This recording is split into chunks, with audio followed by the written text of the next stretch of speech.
Mimba ya baba mkwe.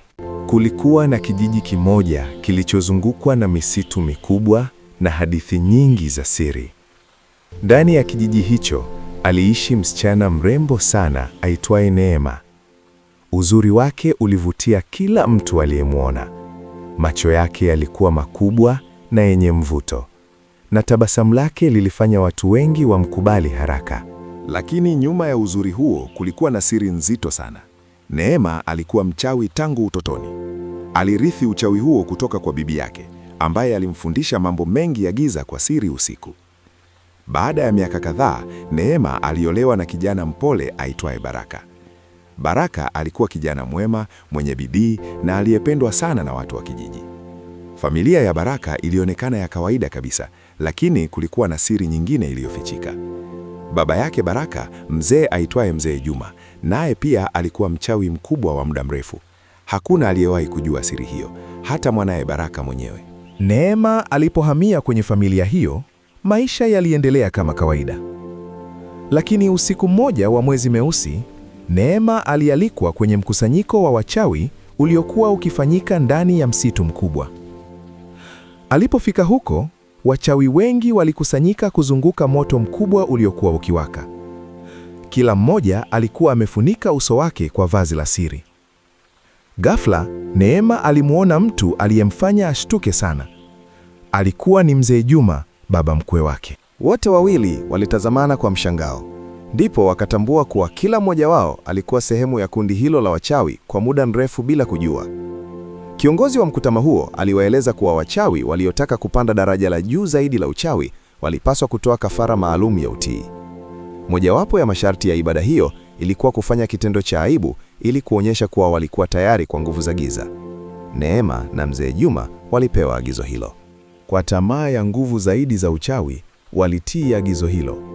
Baada ya tukio hilo, kila mmoja alirudi nyumbani akiwa na siri nzito moyoni. Miezi michache baadaye, Neema alianza kugundua kuwa ana mimba. Kila mtu aliamini kuwa mimba hiyo ilikuwa ya Baraka. Lakini ndani ya moyo wake, Neema alijua ukweli ambao hauwezi kusemwa kirahisi. Wakati huo huo, Baraka alianza kubadilika maisha yake. Alikutana na watu waliomfundisha kuhusu imani na akamkaribia Mungu zaidi. Hatimaye alipata wokovu na akaamua kuacha maisha ya zamani kabisa. Kadri muda ulivyopita, Baraka alihisi wito mkubwa wa kuwasaidia watu kiroho.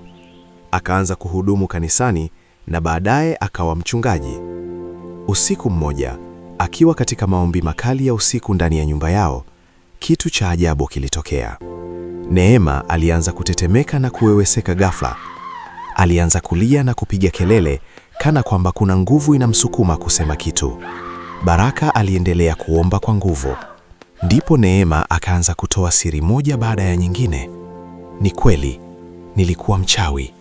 Na baba yako pia ni mchawi. Baraka alishtuka sana, lakini aliendelea kuomba.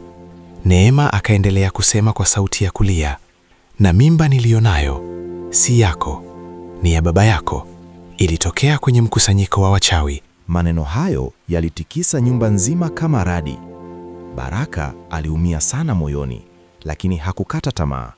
Aliendelea kuomba kwa nguvu zaidi. Baada ya muda, Neema alianguka chini akilia sana. Alianza kuomba msamaha na kutubu kwa mambo yote aliyokuwa amefanya gizani.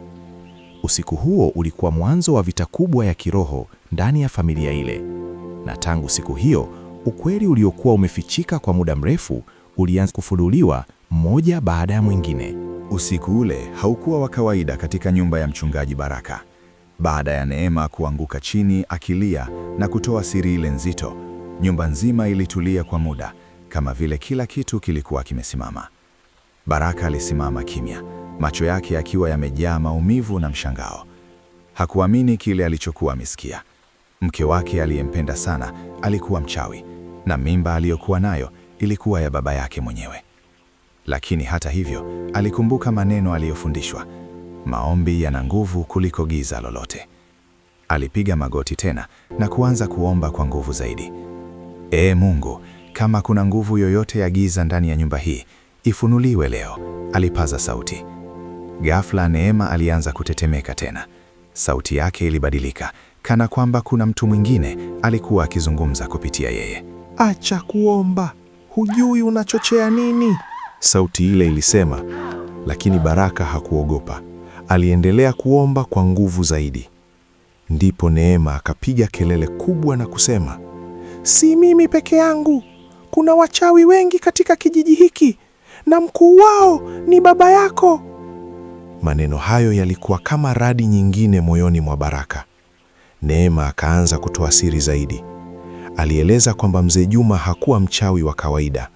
Alikuwa kiongozi wa kundi la wachawi wa eneo lote, na mikusanyiko yao ilikuwa ikifanyika mara nyingi katika msitu ule ule ambao Neema aliwahi kwenda. Lakini hiyo haikuwa siri pekee. Neema akaanza kusema kwa hofu, na mimba hii si mimba ya kawaida. Baraka alishtuka. Unamaanisha nini? Aliuliza kwa sauti ya kutetemeka. Neema akasema kwa sauti ya kulia, wachawi walipanga mtoto huyo azaliwe ili awe mrithi wa nguvu za uchawi wa Mzee Juma. Mtoto huyo alipaswa kuwa mchawi mkubwa kuliko wote. Baraka alihisi mwili wake ukitetemeka. Aliinua mikono yake juu na kuomba kwa nguvu zaidi. Ndipo Neema akapiga kelele nyingine kali sana na kuanguka chini. Baada ya muda mfupi, alitulia na kuanza kulia kwa uchungu. Baraka, nisaidie. Sitaki tena maisha haya. Nataka kuacha uchawi. Baraka alimwangalia kwa macho yaliyojaa machozi. Ingawa alikuwa amejeruhiwa sana moyoni, aliona pia kuwa mke wake alikuwa anapigana vita kubwa ndani yake. Baada ya usiku ule wa maombi makali, nyumba ya Baraka haikuwa tena kama ilivyokuwa zamani. Kulikuwa na hali ya hofu na vita ya kiroho iliyokuwa inaendelea kimya kimya. Neema alikuwa dhaifu sana. Alikaa kitandani akilia mara kwa mara. Ndani ya moyo wake kulikuwa na vita kubwa. Sehemu yake ilitaka kuachana kabisa na uchawi, lakini sehemu nyingine ilikuwa bado imefungwa na nguvu za giza alizokuwa amezitumikia kwa miaka mingi. Baraka, sasa akiwa mchungaji, aliamua kuwa hatarudi nyuma. Alijua vita hii haiwezi kushindwa kwa nguvu za kibinadamu. Usiku uliofuata, aliwaita wachungaji wenzake wachache waliokuwa marafiki zake wa karibu. Walikusanyika ndani ya nyumba ile ile kuanza maombi ya vita ya kiroho. Walipiga magoti na kuanza kuomba. Dakika chache tu baadaye, Neema alianza tena kutetemeka vibaya. Macho yake yalibadilika na sauti nzito ilianza kutoka ndani yake. Mnafikiria mtaweza kumtoa hapa? Sauti ile ilisema kwa dharau. Mchungaji mmoja akasema kwa nguvu, kwa mamlaka ya Mungu, kila nguvu ya giza ndani yake iondoke sasa. Neema akapiga kelele kali sana na kuanguka chini. Lakini wakati huo huo, mbali kidogo ndani ya msitu ule wa zamani, wachawi walikuwa wamekusanyika. Mbele yao alisimama Mzee Juma, macho yake yakiwa mekundu kwa hasira. Alikuwa tayari amejua kuwa Neema alikuwa anaanza kufunguka na kutoa siri zote. Hatuwezi kuruhusu mpango wetu uharibike, alisema kwa sauti kali. Mchawi mmoja akamuuliza, tutafanya nini sasa? Mzee Juma akasema kwa sauti ya kutisha, tutafanya shambulio la kiroho usiku huu. Wote wakaanza kufanya tambiko lao la giza, wakituma nguvu zao kuelekea kwenye nyumba ya Baraka. Wakati huo huo, nyumbani kwa Baraka, maombi yalikuwa yanaendelea kwa nguvu zaidi. Ghafla, upepo mkali ulianza kuvuma nje ya nyumba, hata milango ikaanza kugonga kwa nguvu. Ndani ya nyumba, Neema alianza kupiga kelele kwa uchungu. Tafadhali simamisheni, wanakuja, wanataka kuniua, alipiga kelele. Baraka aliweka mkono juu ya kichwa chake na kuomba kwa nguvu zote. Mungu, linda nyumba hii. Hakuna nguvu ya giza itakayoshinda. Dakika chache baadaye, Neema alianza kusema maneno mengine ya ajabu. Baba mkuu wako anakuja, anataka mtoto. Maneno hayo yalipomalizika, ghafla taa zote ndani ya nyumba zikazimika. Kulikuwa na giza kubwa. Mmoja wa wachungaji akasema kwa sauti ya kujiamini, hii ni vita ya kiroho, tusisimame kuomba. Waliendelea kuomba kwa nguvu zaidi kuliko hapo awali. Baada ya muda mfupi sana, Neema akapiga kelele kubwa ya mwisho, kisha akatulia ghafla. Alifumbua macho polepole na kusema kwa sauti ya kawaida kwa mara ya kwanza baada ya muda mrefu, Baraka, naona kama mzigo mkubwa umeondoka. Lakini kabla hata hawajafurahia ushindi huo mdogo, kulikuwa na mlango uliogongwa kwa nguvu sana nje. Kila mtu ndani ya nyumba alitazamana kwa mshangao. Baraka akasimama polepole na kuanza kuelekea mlangoni. Alipoufungua kidogo, aliona mtu aliyemfanya damu igande. Alikuwa baba yake mwenyewe, Mzee Juma, lakini uso wake haukuwa wa kawaida. Macho yake yalikuwa mekundu sana na alionekana kama mtu aliyejaa hasira na nguvu za ajabu. Alisema kwa sauti nzito, "Baraka, njoo nje. Tuna mambo ya familia ya kuzungumza." Baraka alitambua kitu kimoja. Vita kubwa ilikuwa sasa inaanza ana kwa ana. Baada ya Baraka kufungua mlango na kumuona baba yake, moyo wake ulianza kupiga kwa nguvu. Mzee Juma alisimama nje ya nyumba akiwa kimya, lakini macho yake yalionyesha hasira kubwa. Ndani ya nyumba, wachungaji wengine waliendelea kuomba kimya kimya, wakihisi kuwa hali haikuwa ya kawaida. Baraka alimtazama baba yake na kusema kwa utulivu, "Baba, ni nini kimekuletea usiku huu?" Mzee Juma alicheka kicheko kidogo cha ajabu.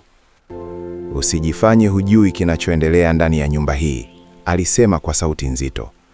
"Najua mnaomba, najua mnataka kuharibu mpango wetu." Maneno hayo yaliwafanya wachungaji waliokuwa ndani kushtuka. Baraka akasema kwa sauti ya kujiamini, "Hakuna mpango wa giza utakaoshinda." Lakini kabla mazungumzo hayo hayajaendelea, ghafla ndani ya nyumba, Neema alianza tena kupiga kelele, "Baraka, njoo haraka!" Baraka na wachungaji wakakimbia ndani. Neema alikuwa amelala sakafuni akishika tumbo lake kwa nguvu. Alikuwa anatetemeka sana, kana kwamba kuna kitu kilikuwa kinatokea ndani yake. Mchungaji mmoja akaanza kuomba kwa nguvu zaidi. Neema akaanza kusema kwa sauti iliyochanganyika na hofu, Mtoto si wa kawaida." Baraka alisogea karibu naye. "Unamaanisha nini?" aliuliza kwa wasiwasi. Neema akaanza kueleza siri ambayo hata wachawi wengi hawakuijua. Alisema kuwa kwenye mkutano ule wa wachawi, viongozi wao walikuwa tayari wamepanga kitu kikubwa sana. Walitaka mtoto atakayezaliwa awe chombo cha nguvu kubwa ya uchawi. Lakini kulikuwa na siri nyingine kubwa zaidi. Neema akasema kwa sauti ya kutetemeka, "Wakati ule tulipopewa agizo la kufanya ile ibada, walifanya pia tambiko juu yetu. Tambiko lililokusudiwa kuhamisha nguvu za wachawi wengi kwenda kwa mtoto atakayezaliwa." Ndani ya nyumba kukawa kimya kizito. Mchungaji mmoja akasema polepole, "Hiyo ina maana mtoto huyo alikusudiwa kuwa na nguvu za giza tangu kuzaliwa." Neema akatikisa kichwa huku akilia. "Ndiyo, lakini kuna kitu kilibadilika." Baraka akamuuliza, "Nini kilibadilika?" Neema akasema, "Baada ya wewe kuokoka na kuanza kuomba sana, mpango wao ulianza kuvurugika. Wachawi sasa wanaogopa mtoto huyu." Wote wakashangaa. "Kwa nini?" mmoja wa wachungaji akauliza. Neema akasema maneno ambayo yaliwashangaza wote. "Kwa sababu sasa wanaona kuwa mtoto huyu anaweza kuzaliwa akiwa huru na nguvu zao, au hata kuwa adui yao mkubwa siku moja." Baraka alihisi mwili wake ukipata nguvu mpya. Lakini ghafla mlango wa nyumba ukagongwa tena kwa nguvu sana. Mzee Juma aliingia ndani bila kusubiri ruhusa. Aliwatazama wote kwa macho makali, kisha akasema kwa sauti ya kutisha, "Huo mtoto ni wa ukoo wangu na lazima azaliwe kwa ajili ya kazi yetu." Baraka akasimama mbele ya mke wake. "Hapana, mtoto huyu atakuwa huru." Mzee Juma akatabasamu kwa dharau. "Unafikiri vita hii imeisha? Hii ndiyo mwanzo tu."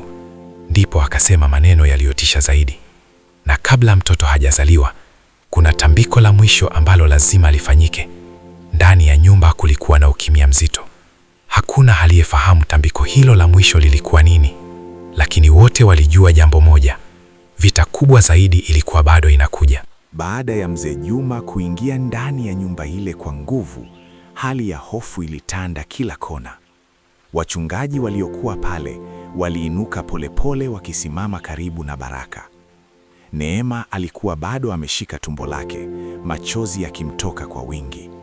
Alikuwa akihisi kana kwamba vita kubwa ilikuwa inakaribia. Mzee Juma aliwatazama wote kwa macho makali, kisha akasema kwa sauti nzito, hamjui mnachochochea nini? Mtoto huyo tayari ameandaliwa kwa kazi maalum. Baraka akajibu kwa uthabiti, mtoto huyo ni kiumbe wa Mungu, si wa giza. Mzee Juma akacheka kwa dharau, kama mnavyofikiri maombi yenu yanaweza kubadilisha kila kitu, basi mnakosea. Bado kuna tambiko la mwisho ambalo halijafanyika. Ndani ya nyumba kukawa kimya. Mchungaji mmoja akauliza kwa ukali, tambiko gani? Mzee Juma akasema polepole, kana kwamba anafurahia hofu iliyokuwa imeingia ndani ya nyumba. Tambiko la kumfunga mtoto kabisa na nguvu za ukoo wa wachawi. Tambiko hilo linafanyika kabla hajazaliwa, na likikamilika hakuna atakayemtoa kwenye nguvu zetu. Neema alianza kulia kwa sauti, sitaki mtoto wangu awe sehemu ya hilo. Lakini Mzee Juma alimwangalia kwa macho makali. Ni kuchelewa sasa, alisema. Kesho usiku wachawi wote wa msitu watakusanyika. Baraka alihisi hasira ndani yake, lakini alijizuia. Alijua vita hii haishindwi kwa hasira. Akasema kwa sauti ya imani, tambiko hilo halitafanyika. Mzee Juma akageuka kuelekea mlangoni, huku akisema, tutaona. Kisha akatoka nje na kutoweka gizani. Baada ya kuondoka kwake, wachungaji waliinuka na kusema kwa pamoja, hatuwezi kusubiri hadi kesho usiku, lazima tuombe zaidi. Usiku huo wote walikesha katika maombi makali. Walimwombea Neema, walimwombea mtoto aliyekuwa tumboni, na waliomba nguvu zote za giza zilizokuwa zimepangwa zivunjwe. Asubuhi ilipofika, Neema alihisi kitu tofauti. Alisema kwa sauti ya mshangao, ninahisi kama kuna mwanga ndani yangu. Baraka alitabasamu kidogo kwa mara ya kwanza baada ya siku nyingi. Lakini wakati huo huo, ndani ya msitu ule ule, wachawi walikuwa tayari wameanza kukusanyika. Moto mkubwa ulikuwa ukiwaka katikati yao. Mzee Juma alisimama mbele yao kama kiongozi. Leo usiku tutamaliza kila kitu, alisema. Lakini ghafla mchawi mmoja alikimbia kwa hofu na kusema, kuna jambo baya linaendelea. Wote wakamwangalia. Akasema kwa sauti ya kutetemeka, kila tunapojaribu kufanya tambiko, kuna nguvu inatuzuia. Mzee Juma akakaza macho kwa hasira. Alihisi kitu ambacho hakuwahi kuhisi kabla. Nguvu ya maombi ya Baraka ilikuwa inaanza kuvunja mpango wao. Lakini hata hivyo, Mzee Juma alisema kwa sauti kali, hatuwezi kushindwa. Kama tambiko halitofanikiwa kwa mbali, basi tutakwenda moja kwa moja nyumbani kwa Baraka. Na hapo ndipo wachawi wote wakaanza kujiandaa kwa kitu cha kutisha zaidi. Walikuwa wanaelekea nyumbani kwa Baraka usiku huo huo, na hakuna aliyefahamu nini kingetokea wakati giza lote la msitu lingekutana na nguvu ya maombi ndani ya nyumba ile. Usiku ulipoingia, kijiji kilitulia kama kawaida, lakini nyumbani kwa Baraka hali ilikuwa tofauti kabisa. Ndani ya nyumba ile, Baraka pamoja na wachungaji wengine walikuwa bado wamepiga magoti wakiendelea na maombi makali. Neema alikuwa amelala kitandani, akishika tumbo lake kwa upole. Ingawa bado alikuwa na hofu, ndani yake alihisi amani kidogo kutokana na maombi yaliyokuwa yanaendelea. Lakini mbali kidogo, ndani ya msitu, moto mkubwa uliwaka katikati ya duara la wachawi. Wote walikuwa wamekusanyika, na mbele yao alisimama Mzee Juma. Uso wake ulikuwa umejaa hasira na azma. Leo usiku hakuna kurudi nyuma, alisema kwa sauti nzito. Mtoto huyo lazima awe wetu. Baada ya kusema hivyo, wachawi wote waliinua mikono yao na kuanza kuimba maneno ya tambiko. Dakika chache baadaye, wakaanza kuelekea nyumbani kwa Baraka. Wakati huo huo, ndani ya nyumba, mmoja wa wachungaji alihisi kitu kisicho cha kawaida. Akasema polepole, ninahisi kuna kitu kinakuja. Baraka akasimama na kusema, basi tuombe zaidi. Waliongeza nguvu katika maombi yao. Ghafla nje ya nyumba, upepo mkali ulianza kuvuma. Milango na madirisha vilianza kugonga kwa nguvu. Neema akaanza tena kutetemeka. Wanakuja, wanakuja, alisema kwa hofu. Dakika chache baadaye, kundi la wachawi likiongozwa na Mzee Juma lilifika karibu na nyumba ile. walijaribu kuanza tambiko lao nje ya nyumba. Lakini kila walipojaribu kusema maneno yao ya uchawi, walihisi nguvu kubwa ikiwazuia. Mzee Juma akapiga kelele kwa hasira, "Ongezeni nguvu!" Ndani ya nyumba, Baraka alikuwa anaomba kwa nguvu kuliko wakati wowote ule. Ee Mungu, linda familia yangu, linda mtoto huyu. Ndipo kitu cha ajabu kilitokea. Neema ghafla alipiga kelele kubwa na kushika tumbo lake. Muda umefika, mtoto anazaliwa. Wote ndani ya nyumba walishangaa. Ilikuwa bado mapema kwa mtoto kuzaliwa. Lakini uchungu wa kujifungua ulianza ghafla. Wakati huo huo, nje ya nyumba, wachawi walijaribu kufanya tambiko lao la mwisho. Lakini ghafla upepo mkali ulizima moto wao. Wote wakashtuta. Ndani ya nyumba, baada ya muda mfupi wa maombi na juhudi, mtoto alizaliwa. Kulikuwa na ukimya kwa sekunde chache. Kisha mtoto akaanza kulia kwa sauti kubwa. Mara tu mtoto alipolia, wachawi waliokuwa nje walianza kuhisi hofu kubwa.